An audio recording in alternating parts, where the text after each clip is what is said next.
नमस्कार दोस्तों, स्वागत है आपका आज के मुख्य समाचारों में। दोस्तों यहां पर आपको देखने को मिलेंगी सुबह से लेकर शाम तक की तमाम बड़ी खबरें, मुख्य समाचार, ब्रेकिंग न्यूज़ अपडेट्स के रूप में। तो दोस्तों आप सभी लोगों से रिक्वेस्ट है इस वीडियो को ज़्यादा से ज़्यादा लाइक और शेयर करें।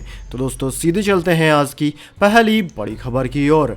अमेरिकी इलेक्शन से पहले डोनाल्ड ट्रंप और मेलानिया हुए इस महामारी के पॉजिटिव, व्हाइट हाउस में होंगे क्वारंटीन। जी हाँ दोस्तों, अमेरिकी राष्ट्रपति डोनाल्ड ट्रंप और फर्स्ट लेडी मेलानिया ट्रंप भी इस महामारी की शिकार हो गई हैं। इससे पहले ट्रंप के निजी सलाहकार होप हिक्स इस महामारी के पॉजिटिव पाई गई थी, जिसके बाद दोनों का टेस्ट किया गया था।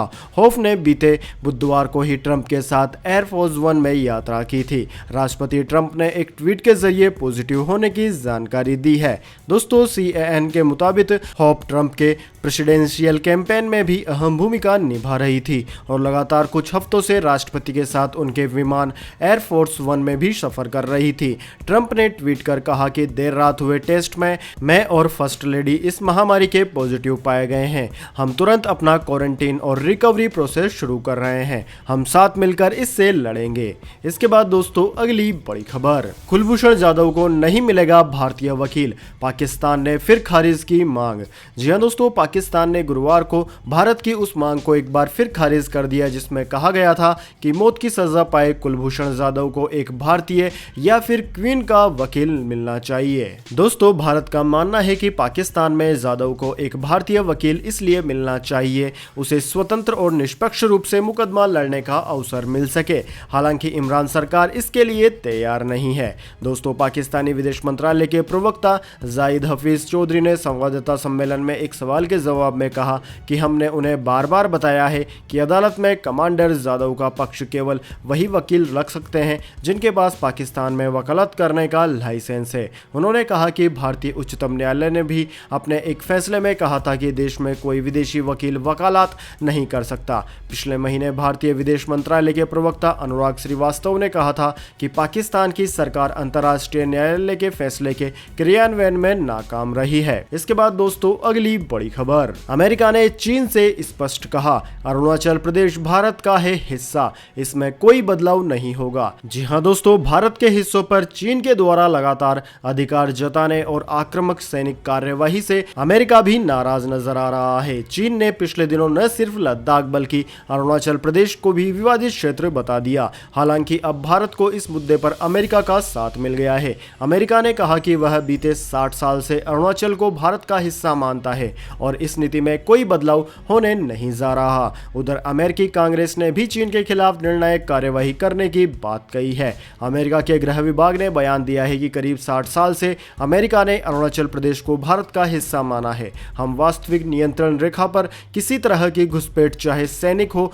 या फिर नागरिक, उसके जरिए क्षेत्रीय दावों को लेकर एक पक्षीय कोशिश का विरोध करते हैं। इसके साथ ही विभाग ने यह भी कहा कि विवादित क्षेत्रों के बारे में हम सिर्फ यह कह सकते हैं कि हम भारत और चीन को द्विपक्षीय रास्ते के जरिए उन्हें सुलझाने के लिए प्रेरित करते हैं। इसके बाद दोस्तों अगली बड़ी खबर, यूपी मामला, मुख्यमंत्री योगी आदित्यनाथ ने लिया समूल नाश का संकल्प, कहा दोषियों को ऐसा दंड मिलेगा कि बनेगा उदाहरण। जी हां दोस्तों, उत्तर प्रदेश के मुख्यमंत्री योगी आदित्यनाथ ने अपने ट्विटर अकाउंट से उन आलोचनाओं का जवाब देने की कोशिश की है जिनमें यूपी में महिलाओं की सुरक्षा को कमजोर बताया गया है। उन्होंने अपने ट्वीट में लिखा है कि उत्तर प्रदेश में माताओं और बहनों के सम्मान स्वाभिमान को क्षति पहुंचाने का विचार मात्र रखने वालों का समूल नाश सुनिश्चित है। उन्होंने देश की जनता को यह भरोसा दिलाने की कोशिश की है कि महिलाओं के सम्मान और स्वाभिमान को नुकसान पहुंचाने वालों को उनकी सरकार बख्शेगी नहीं। हर हाल में उन्हें दंड मिलेगा। ये दंड ऐसा होगा जो भविष्य में उदाहरण बन जाएगा। इसके बाद दोस्तों अगली बड़ी खबर, बिहार असेंबली इलेक्शन 2020, महागठबंधन में सस्पेंस खत्म, कांग्रेस आरजेडी इतनी सीटों पर लड़ेगी चुनाव। जी हां दोस्तों, बिहार में होने वाले विधानसभा चुनाव की हलचल तेज हो गई है। सूत्रों की माने तो महागठबंधन में सीट शेयरिंग को लेकर बात बन गई है। राष्ट्रीय जनता दल आरजेडी और कांग्रेस के बीच मची खींचतान की खबरों के बीच सीट शेयरिंग को लेकर एक बड़ी खबर सामने आई है। दोस्तों बताया जा रहा है कि महागठबंधन में सीटों के बंटवारे को अंतिम रूप दे दिया गया है। जानकारी के मुताबिक कांग्रेस 68 सीटों पर चुनाव लड़ने वाली है, तो वहीं CPI-ML को 19 सीटें मिलेगी। वहीं दूसरी ओर सीपीआई और सीपीएम के खाते में संयुक्त रूप से 10 सीटें होंगी। बाकी की सीटें राजद के पास रहेंगी। बताया जा रहा है कि राजद मुकेश सैनी को समायोजित करेगा। मुकेश सैनी वीआईपी पार्टी को 10 से 12 सीटें मिल सकती है। दोस्तों, राष्ट्रीय जनता दल और कांग्रेस के बीच सीटों की हिस्सेदारी को लेकर खटपट की खबरें जोरों पर थी। कहा जा रहा था कि प्रियंका गांधी के दखल के बाद इस मामले में बीच का रास्ता निकाला गया। इसके बाद दोस्तों अगली बड़ी खबर, रिलायंस ने बनाई RT-PCR किट, महज 2 घंटे में बताएगी इस महामारी के नतीजे। जी हां दोस्तों, रिलायंस लाइफ साइंसेज ने ऐसी RT-PCR किट विकसित की है जो करीब 2 घंटे में ही इस महामारी की जांच का परिणाम दे देगी। कंपनी से जुड़े सूत्रों ने शुक्रवार को यह जानकारी दी है। मौजूदा वक्त में RT-PCR किट्स के इस महामारी के जांच के परिणामों में करीब 24 घंटे का वक्त लग जाता है। यह प्रयोगशाला में वास्तविक समय में किसी विषाणु के DNA और RNA में नकल करने की जांच करता है और इस महामारी में मौजूद न्यूक्लिक अम्ल की पहचान करता है। न्यूक्लिक अम्ल हर ज्ञात जीवित वस्तु में पाया जाता है। दोस्तों, इस जांच किट के आ जाने से इस महामारी की जांच करना बेहद आसान और सस्ता हो जाएगा, क्योंकि यह महज 2 घंटे में ही रिजल्ट दे देगी। इसके बाद दोस्तों जान लेते हैं पूरी दुनिया और भारत में इस महामारी की क्या है स्थिति। तो सबसे पहले बात करते हैं भारत की। तो भारत में इस वक्त तक इस महामारी के संक्रमितों का आंकड़ा 64 लाख को पार कर गया है। वहीं दोस्तों मरने वालों का आंकड़ा भी 1 लाख को पार कर गया है। दोस्तों, इस महामारी से सबसे ज्यादा प्रभावित राज्य महाराष्ट्र है, जहां पर 14 लाख से ज्यादा संक्रमित है। इसके बाद में आंध्र प्रदेश है, जहां पर 7 लाख से ज्यादा संक्रमित है। उसके बाद में कर्नाटक, तमिलनाडु, उत्तर प्रदेश, दिल्ली, वेस्ट बंगाल, ओडिशा, केरला, तेलंगाना, बिहार, असम, गुजरात, राजस्थान, मध्य प्रदेश आदि राज्यों का नाम आता है। दोस्तों, भारत पूरी दुनिया में इस महामारी के संक्रमितों के आंकड़ों में दूसरे नंबर पर है। अब दोस्तों इसके बाद में जान लेते हैं पूरी दुनिया की क्या है स्थिति। लेकिन उससे पहले मेरी आपसे छोटी सी रिक्वेस्ट है, अगर दोस्तों आपको अभी तक हमारी न्यूज़ पसंद आई है तो इसे एक छोटा सा लाइक जरूर दे दें, और अगर आपको पसंद नहीं आई है तो बेशक आप डिसलाइक भी कर सकते हैं, क्योंकि दोस्तों यही हमारी मेहनत का फल होता है और इसी से हमें पता चलता है कि आपको हमारी वीडियो पसंद आई है या नहीं। तो दोस्तों जान लेते हैं क्या है पूरी दुनिया की स्थिति। तो दोस्तों पूरी दुनिया की बात की जाए तो पूरी दुनिया में इस वक्त तक इस महामारी के संक्रमितों का आंकड़ा 3,43,00,000 को पार कर गया है, जबकि मौतों का आंकड़ा 10,23,000 को पार कर गया है। इस महामारी से सबसे ज्यादा प्रभावित देश अमेरिका है, जहां पर 73 लाख से ज्यादा संक्रमित है। दूसरा नंबर भारत का है, जबकि तीसरा नंबर ब्राजील का है। ब्राजील में 48 लाख से ज्यादा संक्रमित है। दोस्तों इसके बाद में Russia, Colombia, Peru, Spain, Argentina, Mexico आदि देशों का नाम आता है। इसके बाद दोस्तों अगली बड़ी खबर, अब त्योहारों में नहीं होगी टिकटों की मारामारी, रेलवे चलाएगा 200 और ट्रेनें। जी हाँ दोस्तों, अगर आप दशहरा या फिर दिवाली में घर जाने का प्लान बना रहे हैं, लेकिन साथ ही यह भी सोच रहे हैं कि ट्रेन का टिकट मिलेगा भी कि नहीं, तो आपकी चिंता रेलवे ने काफी हद तक दूर कर दी है, क्योंकि दोस्तों त्योहारी सीजन में ट्रेनों की भारी डिमांड को देखते हुए रेलवे ने 200 अतिरिक्त ट्रेनें चलाने का फैसला किया है। रेलवे 15 अक्टूबर से 30 नवंबर के बीच 200 विशेष ट्रेनें चलाएगा, ताकि यात्रियों को आसानी से टिकट मिल सके और उन्हें यात्रा के दौरान किसी तरह की तकलीफ न उठानी पड़े। रेलवे बोर्ड के अध्यक्ष और CEO VK यादव ने बताया कि त्योहारी सीजन में रेलवे 200 से ज्यादा फेस्टिवल स्पेशल ट्रेनें चलाएगा। डिमांड बढ़ने पर स्पेशल ट्रेनों की संख्या बढ़ाई भी जा सकती है। यादव ने कहा कि हमने विभिन्न जोन के महाप्रबंधकों के साथ बैठक की और दिशा निर्देश जारी किए हैं।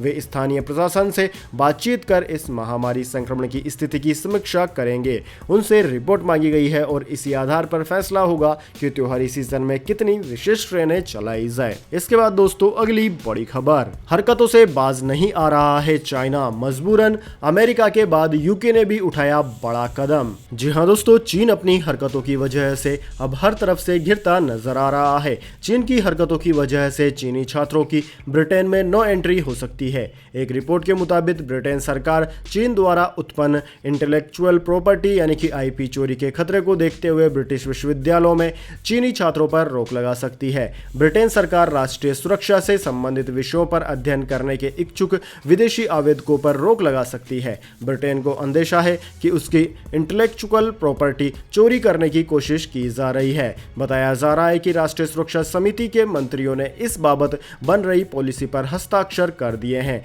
इसके बाद सैकड़ों चीनी छात्रों के ब्रिटेन में एडमिशन पर रोक लग सकती है। इतना ही नहीं, पहले से ही अध्ययन करने वालों में भी जिनकी गतिविधियां संदिग्ध लगेगी, उनका भी वीजा रद्द किया जा सकता है। इसके बाद दोस्तों अगली बड़ी खबर, 160 किलोमीटर प्रति घंटा की रफ्तार से चलने वाला made in India rail engine तैयार। खास टेक्नोलॉजी का हुआ है इस्तेमाल। जी हां दोस्तों, भारतीय रेलवे यात्री ट्रेनों की रफ्तार बढ़ाने की दिशा में लगातार काम कर रही है। कई मोर्चों पर केंद्रीय रेल मंत्री पीयूष गोयल ने कहा कि यात्री ट्रेनों की स्पीड बढ़ाकर 160 किलोमीटर प्रति घंटा की जाएगी। इंडियन रेलवे के इसी लक्ष्य को पूरा करने के लिए चितरंजन लोकोमोटिव वर्क्स ने एरोडायनामिक्स इंजन वाला WAP 5 passenger electronic locomotive engine तैयार किया है। पहले बैच में 2 इंजन तैयार किए गए हैं, जिनके नंबर 35012 और 35013 है। दोस्तों, चितरंजन लोकोमोटिव वर्क्स के द्वारा बनाए इन इंजनों को इस तरह डिजाइन किया गया है जिससे तेज रफ्तार में भी एयर ड्रैग्स कम हो सके। ये passenger electric locomotive energy efficient और डायनेमिकली स्टेबल होगा। इन दोनों लोकोमोटिव की क्षमता 6000 हॉर्स पावर की होगी, जिससे यह 160 किलोमीटर प्रति घंटे की रफ्तार पकड़ने में सक्षम होंगे। ये लोकोमोटिव IGBT आधारित परपल्स सिस्टम से लैस होंगे। ये लोकोमोटिव इंजन प्रीमियम पैसेंजर ट्रेनों में पुश पुल मोड पर काम करेंगे। इसके बाद दोस्तों, अगली बड़ी खबर, मौसम समाचार। जानिए अगले 24 और पिछले 24 घंटों के मौसम समाचार।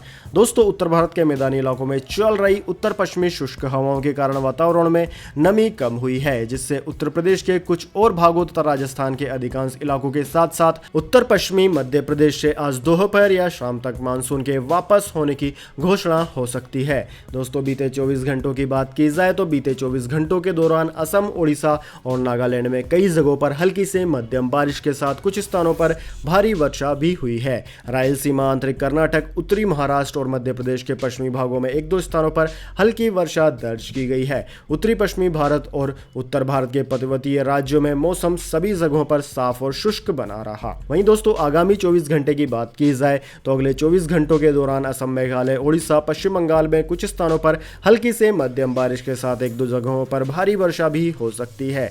वहीं कोंकण, गोवा, तटीय कर्नाटक, तटीय आंतरिक कर्नाटक, तमिलनाडु, तटीय आंध्र प्रदेश और केरल में भी हल्की से मध्यम बारिश हो सकती है। उत्तर भारत के मैदानी और पर्वतीय राज्यों में मौसम मुख्यतः साफ और शुष्क रहेगा। इसके बाद दोस्तों, अगली बड़ी खबर, गोल्ड सिल्वर प्राइस टुडे। सोना हुआ महंगा, चांदी हुई सस्ती।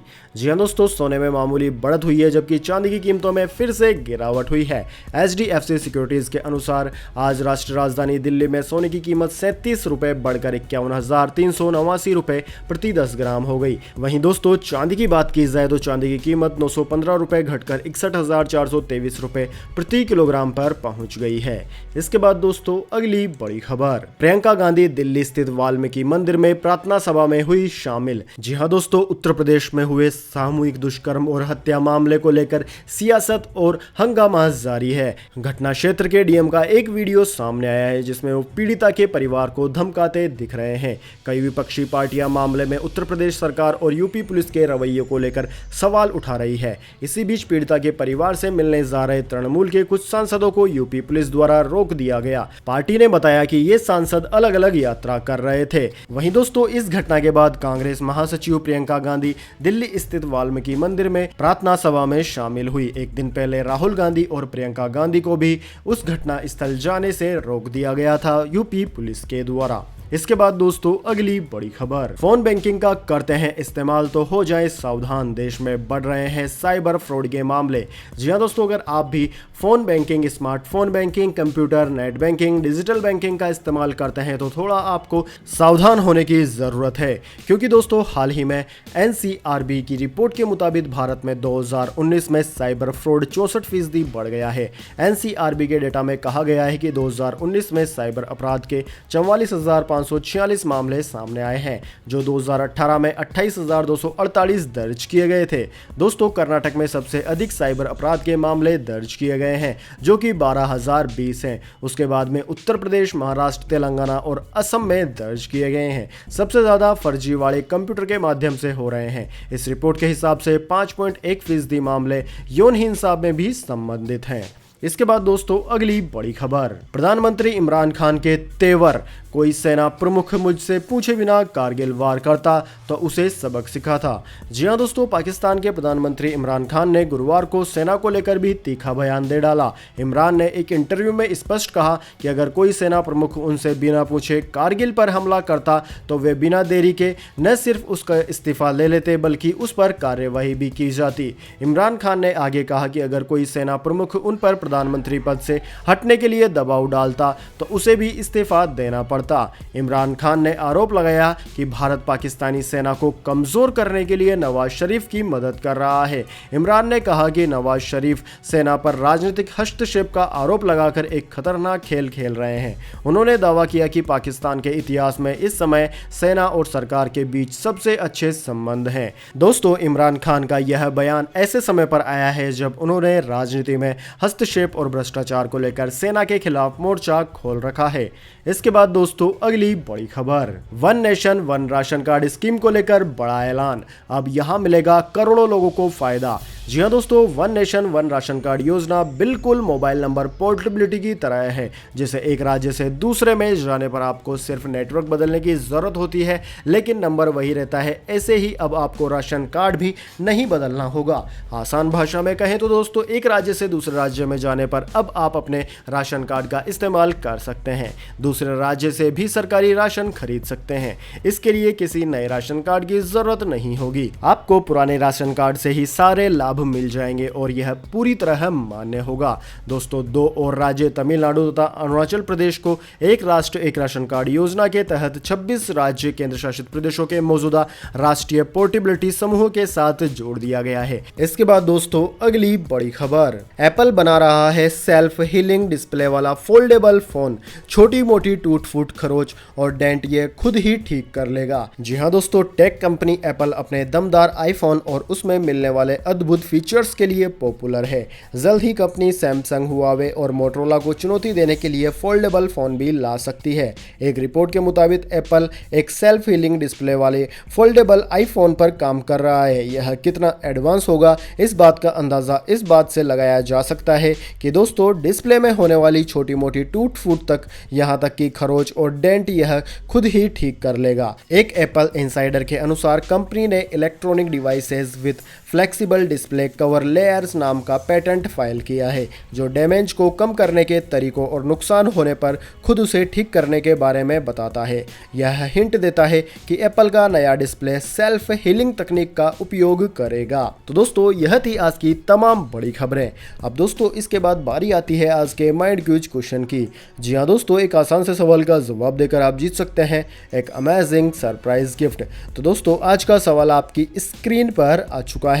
गुरुदेव रविंद्रनाथ टैगोर ने भारत के अलावा और कौन से देश का राष्ट्रगान लिखा है?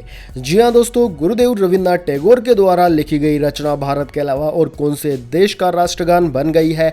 अगर आप जानते हैं उस देश का नाम तो जल्दी से कमेंट बॉक्स में लिख दीजिए। अगर दोस्तों आपका जवाब होता है एकदम सही और आप चुने जाते हैं लक्की विजेता के रूप में, तो आपको मिल सकता है एक अमेजिंग सरप्राइज गिफ्ट हमारे यूट्यूब चैनल की ओर से। तो दोस्तों जल्दी से अपना उत्तर कमेंट बॉक्स में लिख दीजिए, वीडियो को लाइक कर लीजिए और चैनल को सब्सक्राइब करके बेल आइकन भी दबा लीजिए। धन्यवाद। वंदे मातरम। जय हिंद, जय भारत।